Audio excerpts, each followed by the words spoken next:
Hey everyone, JCS StarCraft bringing you Game 2 of the IEM group stage between Naniwa and Idra. So right now, getting started with the game, Naniwa is spawning as the green. Wow, this spawning again is the same colors. Green Protoss and Idra as the orange, as the orange Zerg right now. Idra showing his massing prowess and his skills in Game 1. Just really outmassing his opponent, even though his opponent tried to two-gate him. So great strategy from Idra. Really did a good job transitioning from speedlings, even kind of keeping his resources down. He at that point wasn't even close to saturating his main. Not something that I think he enjoys doing, but able to respond to what his opponent is about to do. Naniwa now throwing down a pylon at his base, and Blistering Sands I don't think is Idra's favorite map. I'm pretty sure Naniwa, I'm not sure if this is loser picks. I assume it is, because it is a best of 3. But this is probably one of Idra's least favorite maps. Going to be going for the 11 extractor trick. So going ahead, I think trying to get as many minerals as possible early on. Largely because in the King of the Beta, when Tester was facing him, he kept trapping Idra in his base. Didn't allow him to fast expand with cannons.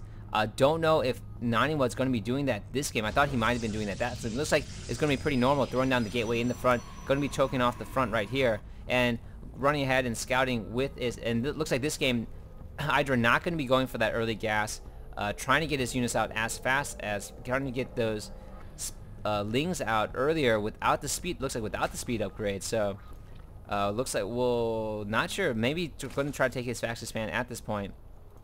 Here comes some drones for it looked like there was a 14 spawning pool. It's going to be 16 hatch. Yeah, it looks like he's going to be taking his fast expand against his opponent, so that hatchery is going down. And meanwhile, it looks like, oh, a forge going down for Naniwa. We might be seeing that trick from him. Oh, and he is going to be throwing down 2 pylons at the front of the ramp of Idra, and Idra now probably fuming. Really wants to take this down, realizes that his opponent allowed him to take that fast expand first and then threw this down. Does this choke off? I'm not sure if this chokes off. I mean, I assume that if Naniwa planted down there, it does. And down goes the cannon at the base. This is choked off at his front too, so Naniwa is protected. Now going to be forcing, oh, Idra does realize what's going on, wants to desperately get rid of these 2 pylons, but there's 2 of them there. The lings are coming out. Oh, and it does choke it off. He cannot get out. This hatchery is going to fall to these cannons, and Idra not in a good position. Very unhappy right now with what is going on. Has to pull off his production and try to work on this as much as possible. Here come the cannons at his base. Is he getting the queen just popped out? What I have seen him do before is slowly creep it out, push the creep out so that he can get a spine crawler right here and poke away at the pylons. But unfortunately for Idra at this point, has to change strategies. Looks like he's going to be running over his links to break down these rocks, going to escape through that route. And Naniwa going to be moving in his forces, just going to be pumping out some zealots right now. And is he getting a Cybercore? Does have gas this game. Oh, just started getting gas right now. Focused on getting as many minerals as possible to throw down the cannons. And these lings are slowly going to work away here at this. This drone is freaking out. Very upset. This is expressing Idra's rage at this point. Idra is fuming. He cannot, I think has to be more professional during these casts. He has been penalized and called on his bad behavior. And so this game going to be trying, I haven't seen him do anything but, you know, no GL, no HF at this point, but on the Korean servers he's only allowed to say GG. I assume that's what's going to happen now. He does know that these replays are being broadcast and that, you know, these are pretty big games watched by the entire StarCraft community. So now pushing out those creep tumors, wants to work it up to the ramp so that he can get that spine crawler down. The lings are poking away at these rocks and they look like they're going to fall pretty soon. And this the raged drone, I wonder if Idra's just staring at this drone, like trying to focus on it so that he can control some of his rage. For, you know, some players can call this cheat. I think this is a good strategy against Idra. You want to contain him. You don't want him to mass. That is his specialty, is massing and really overpowering you with units. So anything that you can do to keep him contained, force him to play a smaller one base game, make him uncomfortable if you can sway things in your favor. So a bunch of links going out right now. I don't think this drone, oh there he goes, the drone is finally relieved, no longer shaking his head, and looks like they're going to be coming and attacking these photo cannons from the front this time so that they can actually hit them.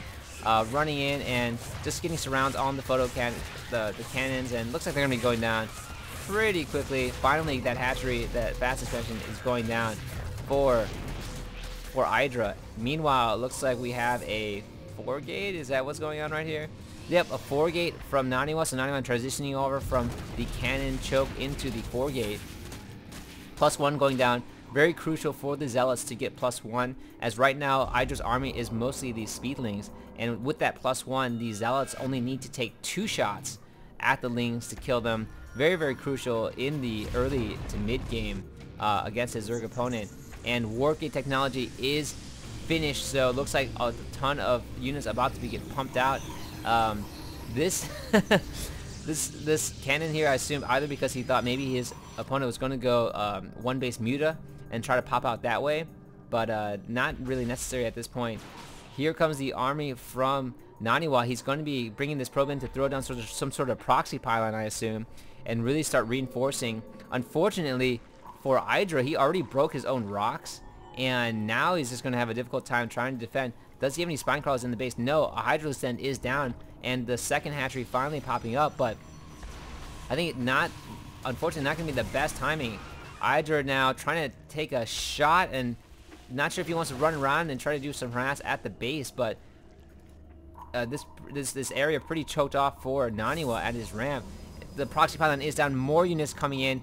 Looking at the army tab right now, looking at the farm count, Naniwa is significantly ahead, and just not in the, I don't think Idra has enough units at this point. Needs to micro incredibly well right now, but these stalkers can really just kite around and take their shots. Another pylon going down, a proxy pylon going down in the base, so they're going to be able to reinforce very well. The Lings being picked off right now. Hydra's taking shots at everything that they can. Micro, a target fire going down. But look at the reinforcement coming down from Naniwa, and a GG from Idra. So great game by Naniwa, able to keep his opponent trapped in his base early on. A very good strategy, has been proven very successful against Idra before. So that is 1-1 in this best of 3. I'm going to move on to game 3 right now. This is JCS StarCraft signing off.